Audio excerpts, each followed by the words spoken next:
સુરતમાં ગેરકાયદે હથિયારો રાખી ગુનાઓને અંજામ આપનારો સામે પોલીસે લાલાંક કરી છે। સુરતના લિંબાયત પોલીસે લિંબાયત વિસ્તારમાંથી ગેરકાયદે રીતે દેશી બનાવટના ટ્રિગરવાળી પિસ્તોલ,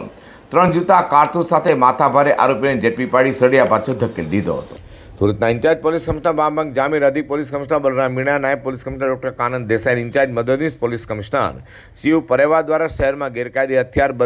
બંધીના કેસો શોધી કાઢવા તથા મિલકત સંબંધી અને શરીર સંબંધી ગુનામાં નાસ્તા ફરતા આરોપીને ઝડપી પાડવા આપેલી સૂચના લઈને લિંબાયત પીઆઈ ડીડી ચૌહાણ અને સેકન્ડ પીઆઈ ડીવી ચાવોડની ટીમ PSI KP Jadeja, PSI JG Charan સાથે પેટ્રોલિંગમાં હતી। તેના હેડ કોન્સ્ટેબલ મયુરસિંહ જોરુબા તથા નામ પોલીસ કોન્સ્ટેબલ કૃપાલસિંહ ખોડુબાને મળેલી બાતમીના આધારે લિંબાયતના ક્રાંતિનગર ખાતે રહેતા માથાભારે મુજફ્ફર રજા ઉર્ફે અજ્જુસ રશીદ શેખને ઝડપી પાડી તેને ઝડપી લેતા તેની પાસેથી દેશી હાથ બનાવટના ટ્રિગરવાળી પિસ્તોલ તથા જૂતા કારતૂસ કબજે લઈ તેની વિરુદ્ધ કાયદેસરની કાર્યવાહી ધરી હતી।